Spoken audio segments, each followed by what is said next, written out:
নমস্কার বন্ধুরা, আমি অনুশ্রী। অনুস কিচেন বেঙ্গলি কুইজেনে তোমাদের সবাইকে স্বাগত। আজকে আরেকটি মাছের থালি নিয়ে এসেছি। এখানে সব রান্নাগুলোই নতুনত্ব আছে। আশা করি তোমাদের সবারই ভালো লাগবে। আজকের প্রথম রেসিপি হলো কালো জিরে দিয়ে মটর ডাল। তেলে কিছুটা বেশি কালো জিরে ফোড়ন দেবো, কিছুটা কালো জিরে তুলে নিয়ে গুঁড়ো করে রেখে দেবো।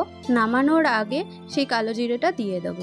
এর পরের রেসিপি বেগুন দিয়ে ট্যাংরা মাছ ভাপা। ট্যাংরা মাছের মধ্যে পেঁয়াজ, রসুন, বেগুন, টমেটো, জিরের গুঁড়ো, ধনের গুঁড়ো, হলুদ, লঙ্কার গুঁড়ো, লবণ, চিনি আর সামান্য সর্ষের তেল দিয়ে ভালো করে মাখিয়ে কড়াইতে কালো জিরে আর শুকনো লঙ্কা ফোড়ন দিয়ে 5-7 মিনিট জল দিয়ে ঢেকে রাখলেই তৈরি হয়ে যাবে ট্যাংরা দিয়ে বেগুন ভাপা। এর পরের রেসিপি রুই মাছের ঝোল। প্রথমে রুই মাছের নুন হলুদ মাখিয়ে তেলে আলু আর মাছ ভালো করে ভেজে তুলে নেব।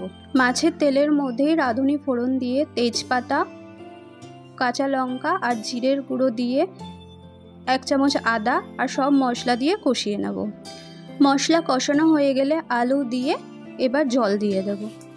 ঝোল ফুটতে শুরু করলে মাছ দিয়ে নামানোর আগে একটু ধনেপাতা ছড়িয়ে দেব। পরের রেসিপি চিংড়ি মাছের ভর্তা। প্রথমে চিংড়ি মাছ নুন হলুদ মাখিয়ে তেলে ভেজে নেব। ওই তেলের মধ্যে পেঁয়াজ, রসুন, কাঁচা লঙ্কা,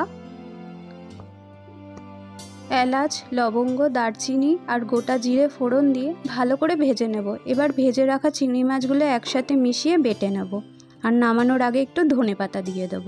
এর পরের রেসিপি তন্দুরি মাছ ভাজা। তন্দুরি মাছ তৈরি করার জন্য জিরের গুঁড়ো, ধনের গুঁড়ো, তন্দুরি মশলা, হলুদ, লঙ্কার গুঁড়ো, লবণ, কাসুরি মেথি, পুদিনা আর কাঁচা লঙ্কা বাটা, টক দই, আদা রসুন বাটা দিয়ে একটা পেস্ট তৈরি করে নেব। সেটা ভালো করে মাছে মাখিয়ে নিয়ে তেলে 2 পিঠ খুব ভালো করে লাল করে ভেজে নিয়ে তুলে নেব। আজকের লাস্ট রেসিপি টমেটোর চাটনি। তেলে সর্ষে প্রথমে ফোড়ন দেব, এরপর সামান্য লবণ দিলে সর্ষের গন্ধটা চড়া হলে এরপর 5 ফোড়ন দেব। 5 ফোড়ন বাদামি বর্ণ হয়ে গেলে টমেটো দিয়ে ভেজে নরম করে নেব। তেঁতুলের জল আর চিনি দিয়ে ঘন করে নেব। নামানোর আগে মৌরি গুঁড়ো আর এলাচের গুঁড়ো দিয়ে নামিয়ে নেব।